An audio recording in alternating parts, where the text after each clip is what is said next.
something. Allow your feet to touch. Bring your hands together. Center.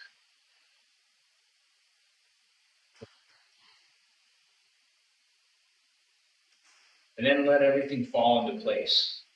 So put your mind inside your body. Play through.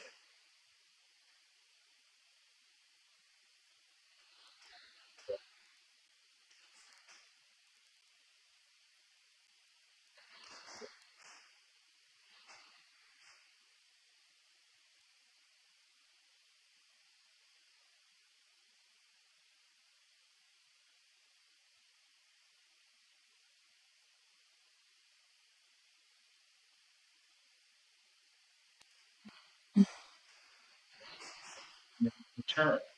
Allow your feet to touch. And then recalibrate. Start from the head top.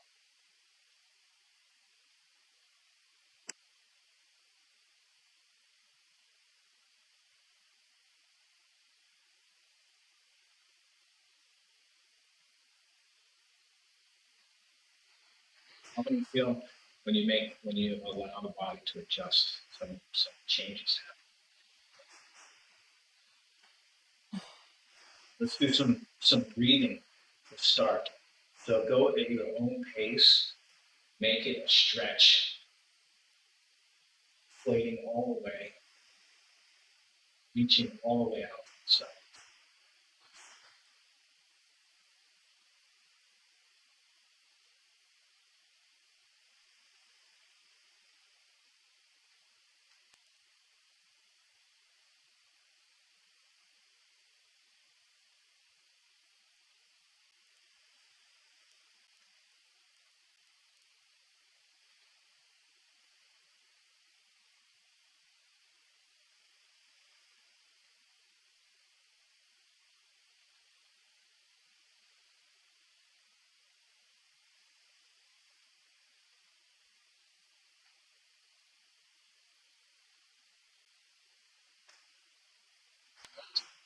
Your tongue to the upper palate, breathing through the nose, pushing up on the tongue through the upper palate. Be able to breathe more air. Onto the tongue, the back of the throat.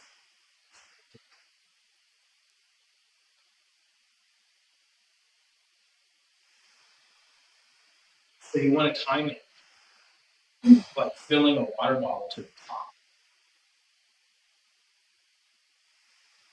You put the water bottle under the tap and have it filled at the exact rate that the air is going out of the water. The water. So same thing. Maximum capacity at the exact right moment.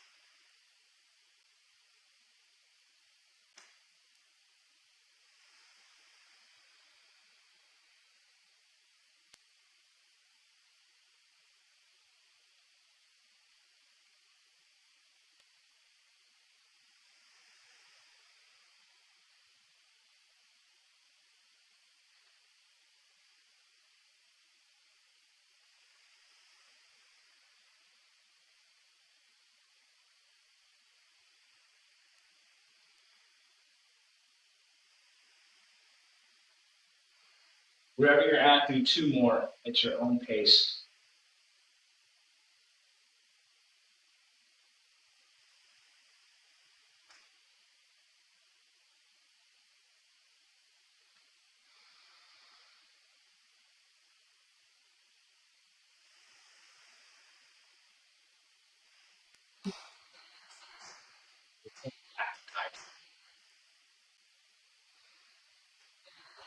Center, wind up. Return to the same breathing. It's good.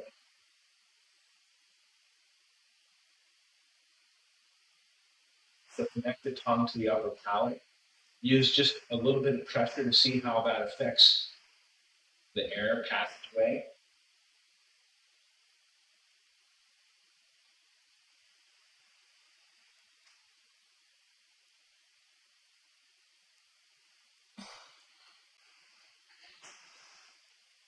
Let's do a little bit of, I want to do some Tai Chi tonight. So let's do a little bit of stretching before we go into that. So from just checking again, grip your feet into the ground and then expand your ankles. The knees are bent. The tailbone, like you're sitting just on the edge. And it should feel like once you get those three things lined up, the bottom, the middle, the top, that you can take your lower body off.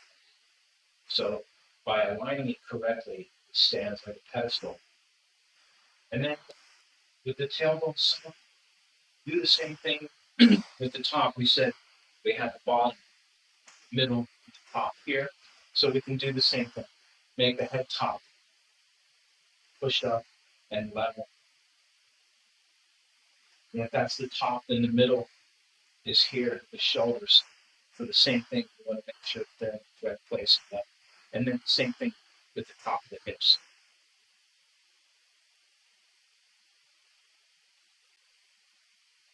Bring the hands together. Okay. And then take all the tension out of your arms. Allow the base of the palms, the powers, fingertips just slightly touching. Relax your shoulders, relax your elbows and your wrists. It may feel like your thumbs being supported by the bottom of the sternum or the xiphoid prop. That's okay. We don't actually pushing in. There's some practice that have the hands. This is relaxed. So relax your arms. And when they're relaxed, you should feel the space. It shouldn't feel collapsed. It should feel round.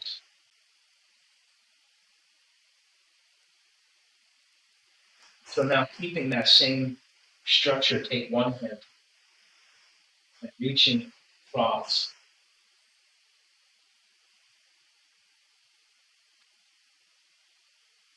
Then do the same breathing. Connect the tongue to the upper palate. Use some power to push up.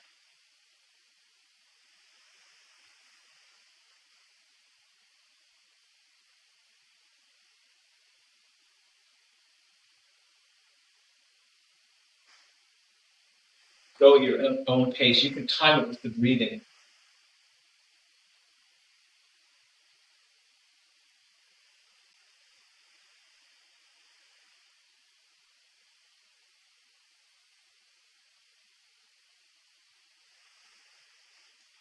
Balance out both sides. By the way, with the tongue connected to the palate, if you feel that you get a faster refill rate, the same thing applies to the exhale. So when it's warm out, trying to conserve the energy, or like to take in more energy, like to reduce the speed of the inhale, you can use that technique. And then exhaling, forcing the air out faster. Do some shoulder rolls. Use your whole torso. Open the rib cage. Move your shoulder blades. Follow the moves. Shoulders.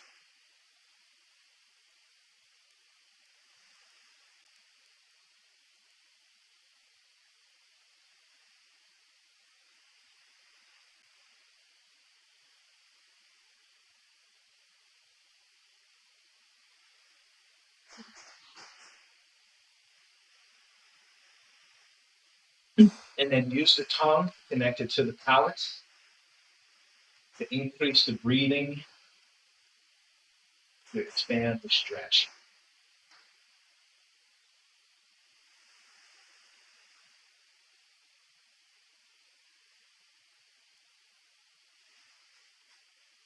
And change.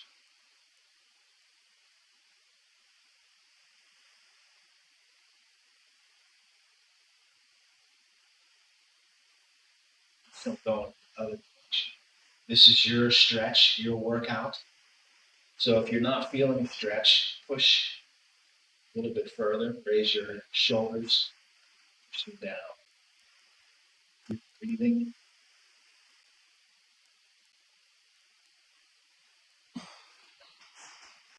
How many, any, or either of you have shoulder issues?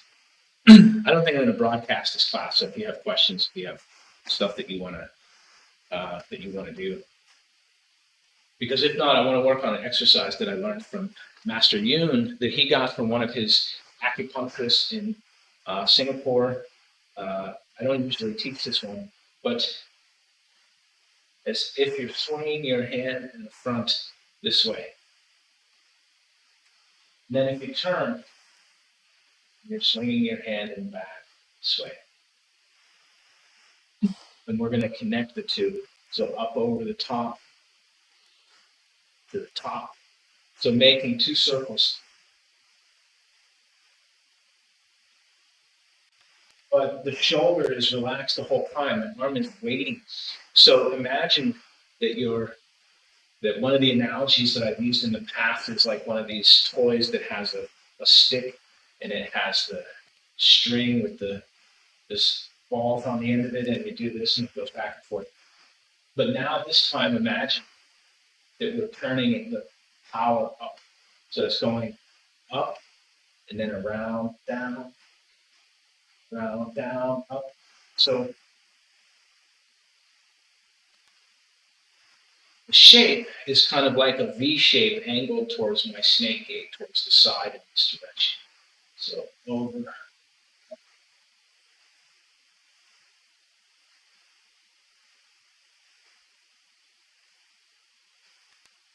Flexing on the other side.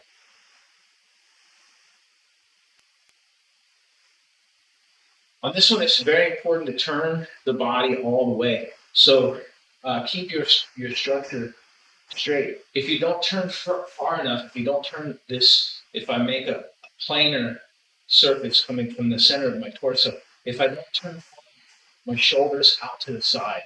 So this is for learning about your shoulder health and for other people's shoulder health. We don't want to have this type of movement, right? All of this has pressure. There's weight, right? So imagine we talk about not dissecting the body into parts. If you look at my torso, there's a structure, and then all of this cantilever is hanging off of that. So we want to connect it to both sides, and we don't want it to be here, this type of thing, especially when rotating. There's stress, and the shoulder is not meant to go that way. But when we do this type of exercise, we're keeping it plain. So if there's a wall, like I'm keeping it along the wall. The same thing for the exercise we just did. Imagine that there's a wall on either side, or that you have to brush past the torso, and then the same thing going back. So we have to turn a little bit. You may see I may turn my leg to get the full rotation. So you have to keep the shoulder next to the center line the whole time.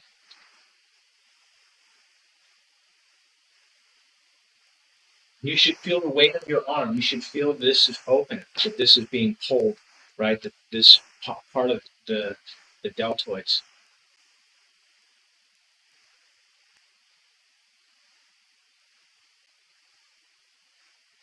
This is a kind of alternative to doing this one from the Pegel joint, right?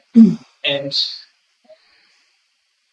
this is one of the things with Tai Chi when we talk about keeping the shoulders strong, learning about shoulder health, is not putting a lot of stuff off to the side. If I have to carry some heavy thing over here, I don't want to have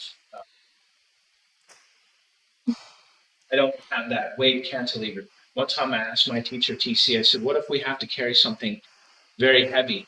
I said, "What about these people in Africa? They put a barrel bucket top of their head."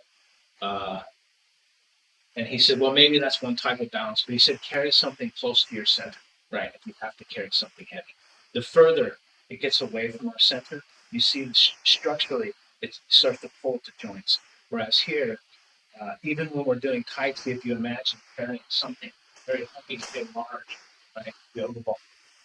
If I sit, I can almost let the yoga ball balance on its own, right? One of the examples I used to use is when we're doing Tai Chi.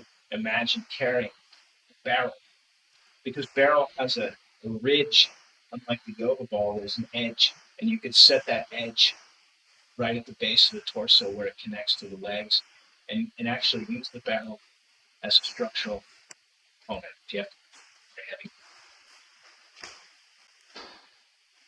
shoulders. Let's continue. Same thing with this one. Feel the weight of your arms. Relax your hands. The lower body is locked in place. Maybe difficult to see my feet parallel. Sitting back. Standing.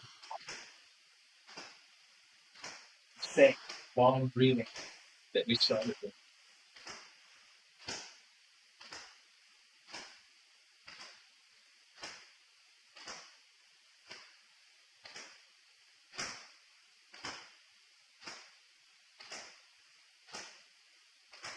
And then change, add some word momentum.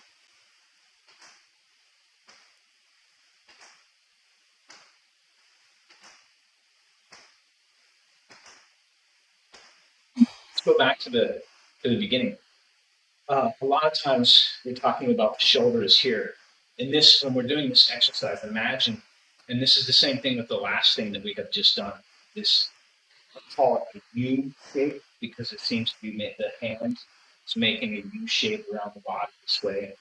You want to feel as though the movement is starting from the center and going all the way out, especially when we're reaching up and over, so that you free all this and the weight from this whole band muscle around the back and the front is actually turning up and over. So let's go back, breathing like you're throwing your whole shoulder blade, your elbow, the whole thing, this whole right side goes up over the left side, and then vice versa. So imagine your arm starts to center.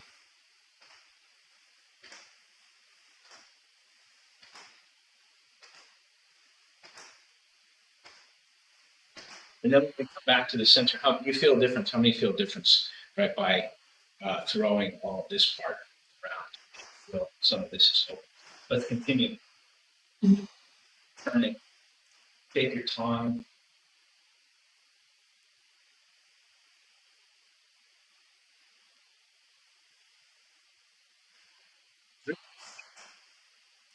Try a couple with your feet locked.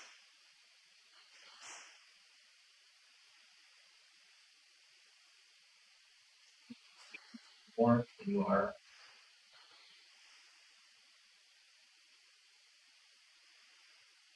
At some point, under your feet, allow your feet just to rest.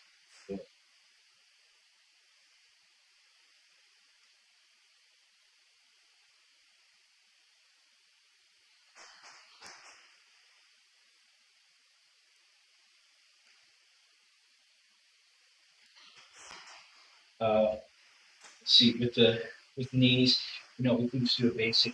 Allow your feet to touch, and then rub it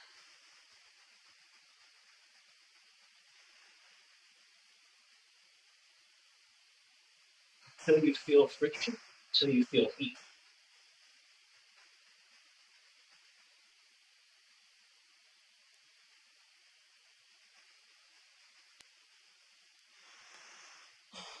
The ankle.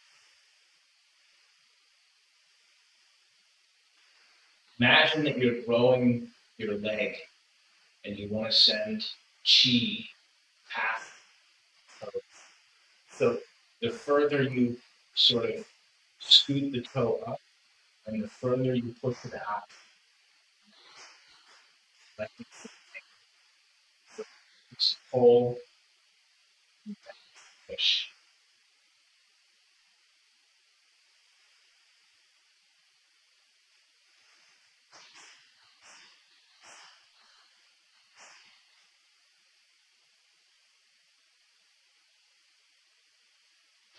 feel the chi going past the toes, so down the leg, foot, toes. Before we do some Tai Chi, anyone have questions, thoughts, comments, something that you develop?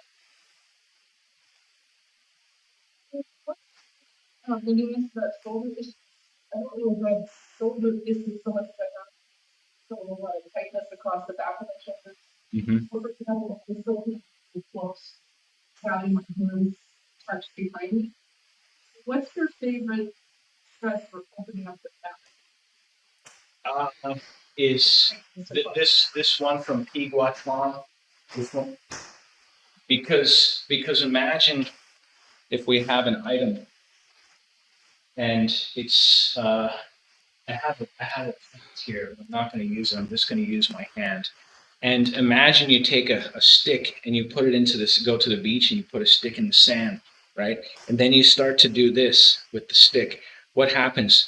That space opens up. This is the same thing with the torso. So when I'm doing this one, it's allowing all of this, even if you can't reach the hands in the back. By the way, one of the sort of hacks for that, one of the cheats for that, is to allow the hands to go higher. It's absolutely, there's no which one is we have to check, right? Because higher, I think, may be more difficult if you allow it to go lower. Either way, this is using the Tai Chi idea, the strong center line, and taking that center and moving it this way, and then allowing, like we said, from the center line, all of that material, right? Muscle, bone, tissue. There's tendons, fascia, all kinds of stuff, organs, lungs inside there. We can use that like a sort of rubber band technique to do this. There's one other thing. My teacher, TC, that thing, by the way, is from Pigua, from the Pigua Chuan, from Sanjo, from Wangzahai. The thing that really sort of opened things up for me in my torso, my upper torso, when I started Tai Chi, was an exercise, this drumming, where we press. So breathing and then pressing this way. And this in slow motion, like I want to extend my palms flat to the base of the drum and then completely allow everything to relax. And so my center line the whole time, I'm going to keep it straight. You don't want to have the energy travel back up the spine and wobble your head. This can actually be dangerous to have this kind of chi that's up there. Way. So instead, the head's fixed like a compass. We keep the spine straight and powerful, and then breathing right down the center as if I'm pressing my own. There's a breathing that happens with it too. It's very powerful. So not only is this good, we can use, or we can continue. I actually don't like to teach this one in public because it's so weird. And like I said, maybe I won't upload this class. But if you just keep the wrist pin on each side locked in place, and you have this kind of vibration, keep your dantian locked, the wrists locked, and the head top locked. And also, don't do this one in this class because I'm in a building. I'm on the top floor of the building, and this is a concrete floor, and there's nothing underneath. So I can do it, but I prefer not to because it's just maybe going to the downstairs neighbors. There's a support post here, but the idea is to create this rocking motion that uses the arms as a weight. Keep your center line lined up. This is, by the way, also we can practice a few things. If we do the slower variation with this kind of power, that you can imagine a drum, right? If you go someplace where they have a big drum. But this is also the same for foxing, right? We have the brushing press. The same kind of is this same type of power exercise we can use with the breathing to exercise generating power. So in the beginning, you can use it as a type of like vibration to open the other back, the up front, all of this neck, torso area, but also practice. If you did the same type of power, right, to a wall, that same type of hitting, you'll break the wall, the plaster, right? The if it's concrete, not so much, but if it's something softer. So we can use the same type of power for kung fu, but also when you practice this, just make sure you keep the head top. I don't want to vibrate my downstairs neighbors in the place. So that one really works. Let's do, yeah, yes, cool. All right. I want to work on something from the second section because it has, there's a time after we do needle at the bottom of the C, we can connect a number of movements together as one piece. So normally we say each Tai Chi posture is its own thing, it's a standard. We can use each one, we can say avoid, make contact, advance, back advance, board off, with fast material fail. But sometimes, like just like letters or words, we can string them together and create something. So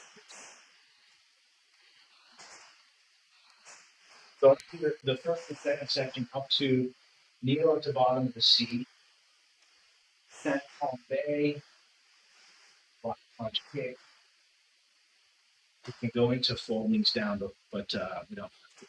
And look at those as a series of movements as if there's only one opponent.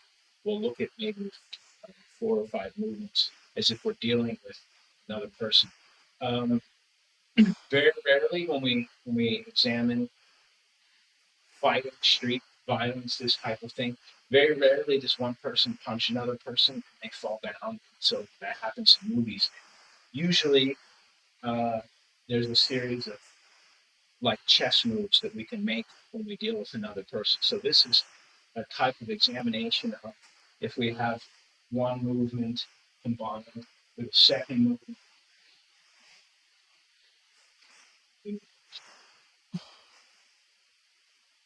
This is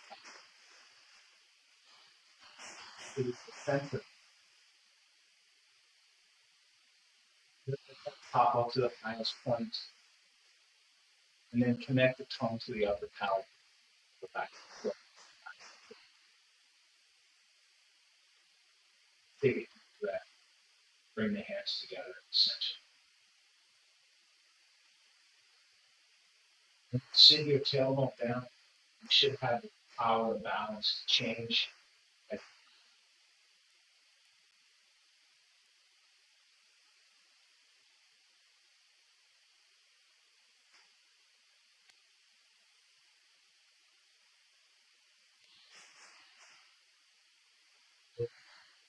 For stay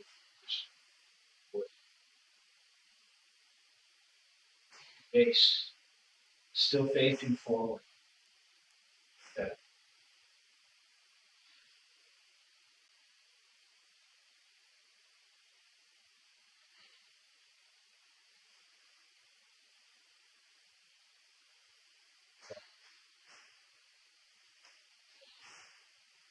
next second, imagine you have the barrel sitting right on your lap.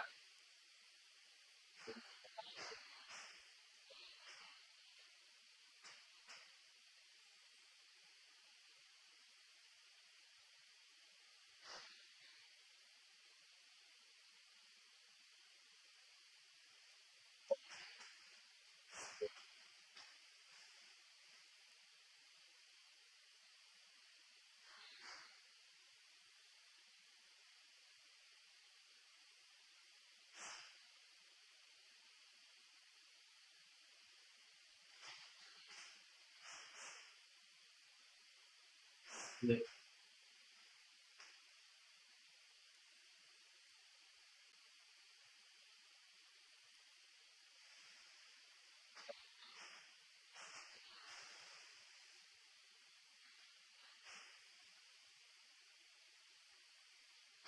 forearm and you turn the waist.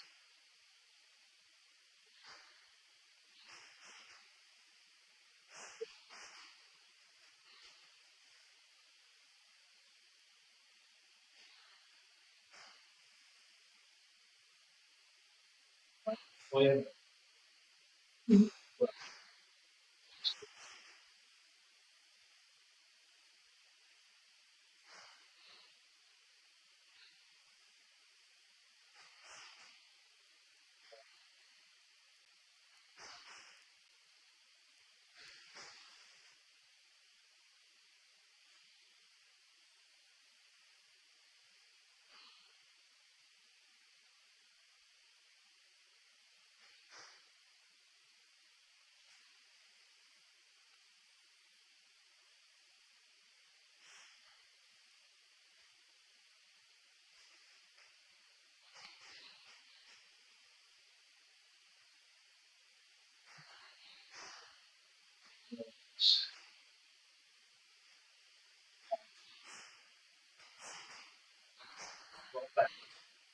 the weight of the barrel, right, on the top of the thighs.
Normally, you will bring your feet together.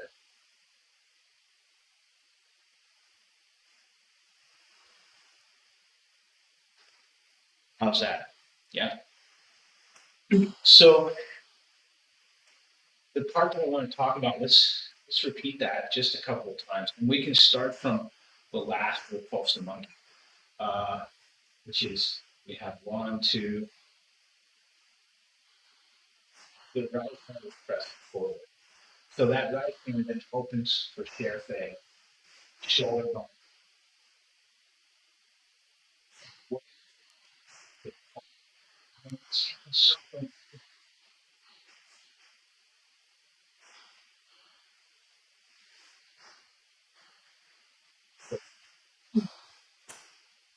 One thing that's important to remember, what we had just gotten talking about with the shoulders, is we want to use the shoulders and hands as one piece all the way around. So one of the reasons we talk about keeping this round shape for the Tai Chi is because if one side is weak, the other side will be weak. And if one side is strong, the other side will be reinforced. So even when this other hand may not be doing anything, I still have power that's going there. Still some power. And that power goes all the way through to the other arm. This we can see this in the example where we're going to start today, which is that odd flank. One hand is coiling. So this is as if my or the right has an arm sticking out to the side this way, right? Weapon is coming towards me. Is I want to take this, even if there's a spearhead, and get it in my arm is able to get around it. Right? Even if I can just block to here, that's great. I can move in arm. But if I really want to be clever, I can continue this grab even into a quantum state. So especially if the opponent doesn't have this spearhead, right? Some kind of at the end of it. But if the opponent is just reaching, they're stepping forwards, coming sideways this way, is we can bump it out of the way, continue, or we can wrap and get it up out of the way this way and continue. But in this case, we assume that not only have we moved the opponent, but they have repositioned themselves and connected to our wrist as we open. And so as we open here, if they're attached to the wrist, what's the exercise if the hand is high? We use like a bird flying, right? So if this is the head of the bird, we make a loop. Almost like Balance Shui comes from the inside, needle at the bottom of the sea goes to the outside. So you can think of the first part of clap hands. While the other person is holding on, right? We're turning this. This is pretty powerful if we connect it to the center to make this loop. And then turning over their hand and down, going this way. It's impossible to hold on. I don't know if you've done this exercise in class, but if somebody tries to hold on to your hand this way and you turn it over and then like a needle, imagine the kind of needle that has a hole in it, right? Threading sewing needle. They're not round, they're kind of flat. So imagine the flat needle. After the bird is flying, when it turns down, it starts to spiral. The needle going to the bottom of the sea, sinking, also spiraling until the palm is facing out. So the palm face out. We can close it, faces right and then left. So just like in cloud hands, we have the same type of movement. We have the same thing. And this, when you turn your waist, when you turn your forearm, have somebody hold on to that and see if they can hold on. You're using your whole structure to connect here. And then one of the things with needle at the bottom of the sea is when people doing competition shows, they a lot of times doing this kind of pistol flip where they're going all the way down one leg bounce. You don't need to do that. It's not only bad martial art, right? If you're sitting down and like that, your opponent is going to knock you over. So the real goal is just to shift the opponent's center just enough, just to get it to move. So if they're attached to the wrist and we make this big lassoing swoop and then drive it down, this causes them, if they're still holding on, it causes them to change their structure. And as soon as they change their structure, they move to the next. So we have, what do we say? Diagonal flying has a few parts. This thing. We can't just do it one-handed. It's weak. That's why we connect this other hand. So imagine like a fishing rod. A great example is the martial arts sword. Right? You have a taiji chi and it's balanced in a certain way. So the handle has a certain weight and the blade has a certain weight. So when you hold it, it's balanced in your hand. Fishing rod is the same. When we do diagonal flying, if you really need to catch the opponent right here, is if I just use my arms weak, but I just hold to move to get it up, right? So using both sides. This other side is a counterbalance, a counterweight. Just like fishing line, there may be long pole, long fishing line, but the base, the handle has a weight, the reel has weight, so you can pass it very easily. The same thing here. This other hand has to be. This is unbalanced tai chi. And this is, I'm mentioning it because we just covered needle to bottom seat, and the next one has this important movement, which is San Tong Bei. And San Tong Bei in the Mandarin, it's important to understand because, yeah. So when you do the needle, can you show the left hand kind of goes off and like on the inside? Let's look. So I have my shoulder down. I spin, do this thing. This one, first I have to cover in the front, right? So once it gets down to the bottom, doing this kind of movement, right? We've talked about a long V shape. This is the same movement if you've ever used a kind of, they have tree cutters, tree clippers, which have a long stick. And at the top, there's like a like a type of clipper, and it has a rope. And if you push it and pull the rope, the clipper does its action. That long leverage between those two pivot points is what we're looking for with Santon Bay, right? So for this first one, let's say I'm doing needle to bottom of the C, shoulder open, and I get all the way to here, and the opponent is still holding on. I can take this hand on my fingertips and drag it into their connection point using both arms connected through the spine. Very powerful action, right? This type of shearing, clipping action, and this is one of the meanings of Santon Bay. Is this? It's the fan and going through the back or fan through a mountain, right? Is the idea, and it's this concept that your arms. Imagine just one pool noodle, right? One connected piece for the arms. So for this kind of it's the power going from one hand all the way up and over through the spine to the other. And that's what we're going to talk about after we finish this. The next movement is this power. As power comes into this hand, it goes out through the other. So as the opponent is pushing, we allow that push to come in, and whatever amount of power is coming from one side goes out the other side. Right? Does that make sense? It's like a theoretical.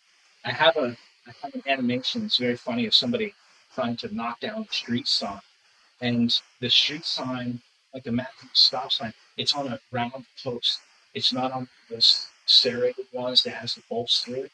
It has like the U-shaped connectors, and so they're right in front of the stop sign, and they go to punch one side, and the other side hits them in the face. This is a Tai Chi idea. The sign is playing Tai Chi. This is also the idea for Santon Bay. If we're standing here and my opponent punches into one of my hands, the other hand goes out at the same. It's the same thing if there was just a full noodle, right? Imagine I had no arms, and somebody pressed on one side of the full noodle. It's been threaded through my spine. It's going to come out the other side the same amount of pressure, force, whatever that is. Right? And that's a combination of both being relaxed and structure at the same time. Because if it's too relaxed, when the other person pushes, the full noodle collapses. And if there's the right amount of structure and relaxation, when they go to push, power comes out the other side. So whether we're using needle at the bottom of the sea, by the way, this concept of Santon Bay is considered a more advanced idea, at least secondary. So usually people learn about it at this point in the first and second section, about halfway through the second section, both from needle to bottom C, and next, before we do questions, thoughts, comments, ideas, on anything we've talked about so far. Cool. Let's continue. So, needle to bottom C, then we don't have to do this kind of thing. Like, just if we're seeing form, we can a lot of times in the young style form, these hands are connected on the way up. They don't need to be. My concept is what we had just mentioned. Somebody's holding my wrist and make a spiral curve down. They're maintained or reconnected. That's fine. It doesn't matter which arm it is. Now they're on and I have space underneath. So whether they're holding, whether I'm using block, the concept is like this. This is my opponent's arm, right? Let's imagine, just for the sake of ease, we can try to do this one. They're punching stuff, and it's their arm. Maybe they have good effects here that I can represent this. If that arm was just here a second ago, lift this up, I can force that arm out of the way and reach right into their rib cage, armpit, anywhere. So this is one of the most rudimentary applications of it. They're holding on. Okay, you like to hold on? Lift their arm out of the way and press into the center. This is one particular concept. But we may even feel at the bottom of the sea. We may connect.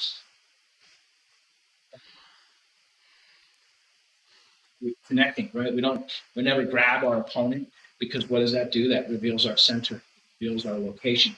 So even with grasp the sparrow's tail, this kind of catching is the kind of thing that we're talking about. So as Sam Cafe, the reason in the form it looks like this, because that's what's happening.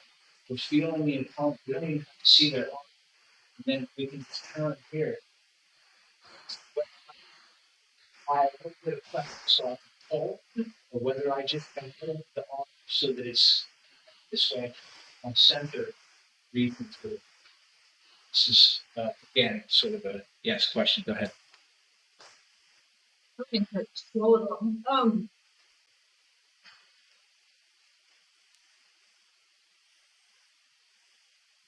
You get this kind of flow like ocean, right? So that you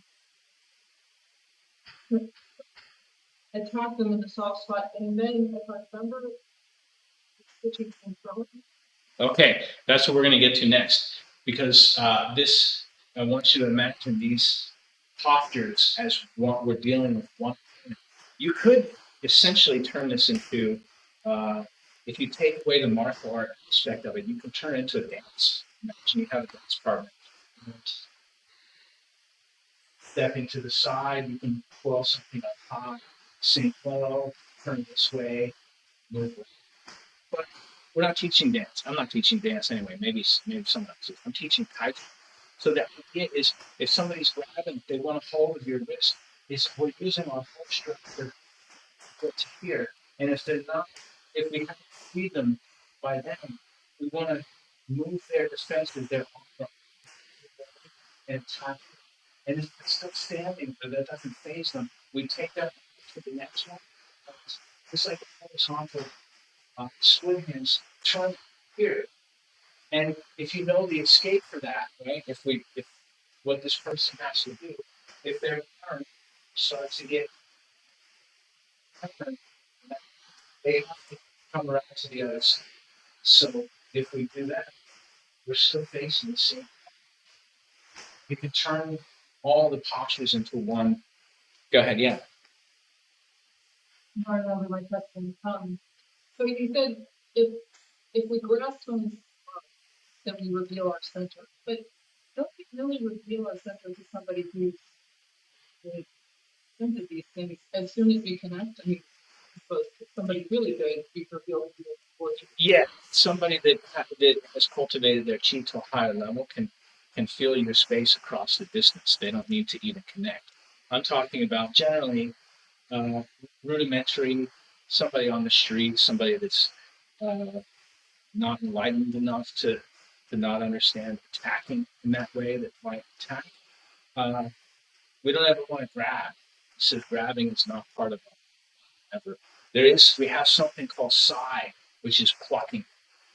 That might be the closest thing to a grab, but we're not grabbing and holding on, right? There's another way to do it. And this is one of the things with playing push hands is learning to stick to the opponent, learning to stick to something without using your. We do this when we drive, right? We're pretty familiar with our cars. And so if you've ever been driving, you realize there's something on the radio and you just without looking at it, you touch the button. We do it in the kitchen too. You reach up into the shelf. You can do it with your hand, but there's some things you're not using your forearm. And it's the same thing with this idea is where if when we connect, we want to have the ability to release right away. We don't want to really have this kind of gripping, seizing thing. If it is, it's for a split second to do something else, and then we disconnect. Go to the next one. Let's actually continue. So here, the laps will pulse them up. Sherfe, we have Tongbe, both arms are working. One arm is yang, it's the active one. We're trying to wind up the opponent, their opponent's weapon, or even push the whole opponent away by expanding. like this. The next one is hiding that needle at the bottom of the seat, turning when we step forward, fan through back. And this next one, like I said, sometimes you may see a turning, just a circle here, looking at to block my feet. But you may see other times when I pulse, when I'm doing almost like horizontal flares.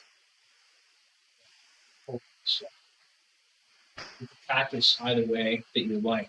Uh, the application for this role is when if you have to deal with a larger opponent and then moving, you literally just want to get to the other side of them. Is after this kind of movement, it's just there's something that's big that's in the way, and so uh, if I'm facing the opponent, right, and say this wants to, oh, you can't. Let's say this thing wants to fall down. Gosh, I can just turn like a wheel underneath it. You can even support weight with your structure if you need to. But that wheel, we can turn the cogs on the wheel and create a sort of spiky wheel in which the opponent gets their structure stuck in. And so then if we turn, we're still facing the same point. And this is pretty common when we deal with someone else. The feet always moving because we don't want to stand there. There's one way to stand there if you have large structure, right? You may see people like this. You look at them and you say, "There's no way you can push them over." You know, they weigh several hundred pounds. They're big, big people. First, you can if you can get their momentum going against them. And secondly, there's no reason if they want to high like sumo wrestling, the space, and you need to beat them, then you simply turn, right? The fat body can't move as quickly, so we can turn much faster than they can move their stuff. So this gets into higher boxing. This gets into Bagua circle walk. Very valuable. Circle walking forces the other person to do the thing. And the exercise that we're doing now, we do either this feeling. We should have the Bagua feeling of circle. In the form, we do it 180, but we should be able to do it less or more. So let's go from what's the last repulse? The right and the right foot forward, opening to the side, share thing, shoulder bump,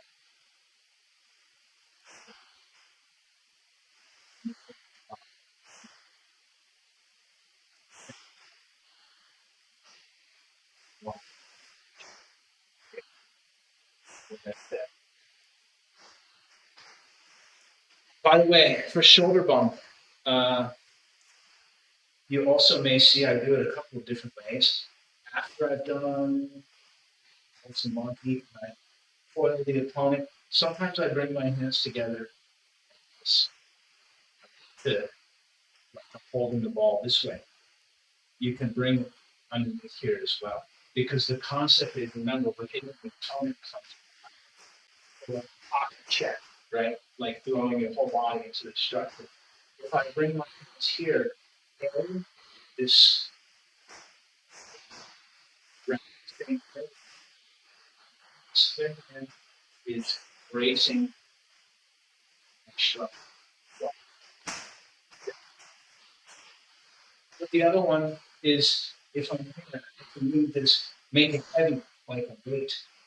Part of the goal for qigong is to be able to be able to modify things around. So I can make it very heavy, like carrying very rock. So after I've done the foil, this same thing has the round shape, right? The egg shape, this curved thing that gives us a lot of structural carries through the back. The spine is straight up through it. But how many here remember when they re-released the new Volkswagen Beetle? This a big marketing campaign about how the arch shape is so much safer. I don't know if that's actually true with their build of automobiles because there's lots of frame components and whatnot. But that egg shape is nature's answer to defense, right?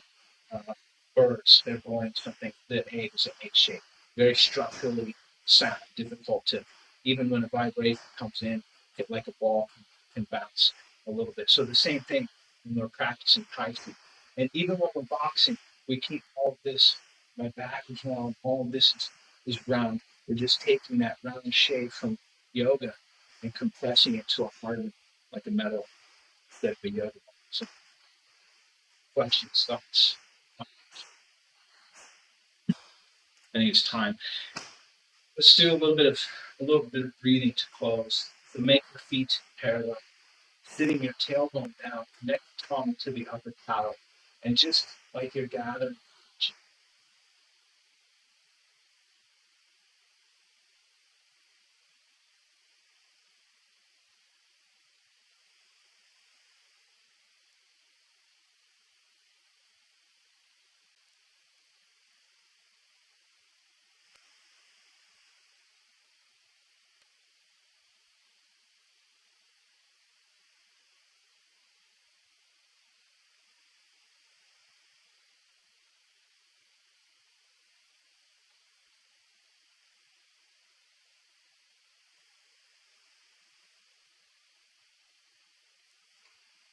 Same. On the inhale, let open all your pores, all the chakras. Exhale, keeping it like you're putting this into a pot, all the vegetables, all the things that you want to cook, and then you close. In this case, we're taking all the chi that we can.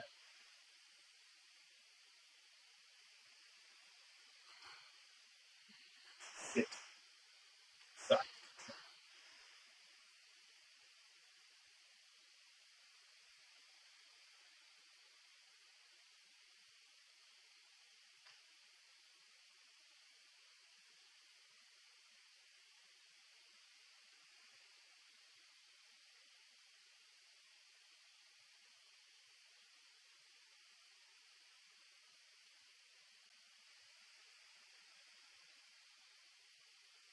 More, wherever you're at, longest, slowest, most relaxed. Energizing, breathing, deep.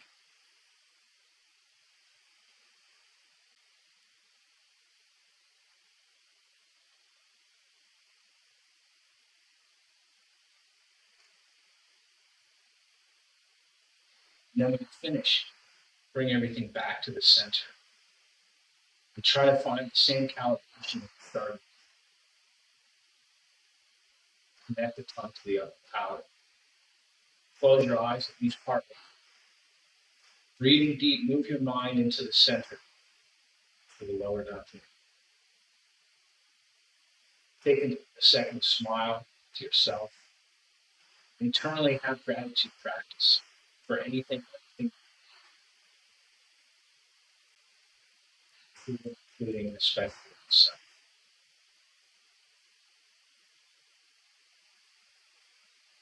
Before you think your mind is dantian all the way up to the top, to the very crown chakra. Then imagine you look down the side of your body. You can imagine that whole top. Look down and see. And imagine that you're the boss, you're the supervisor for a big factory. And when you look down the side, you see everything's working. So take a second to smile at the whole process. Take a deep breath, allow your body to relax.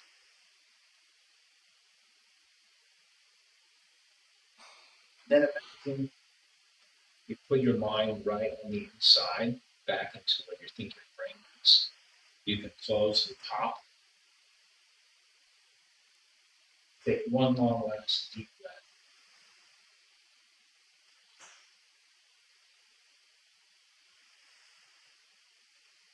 Call, email, text, write if you have questions. Thank you. Thank you, Brian. Have a great night. You too.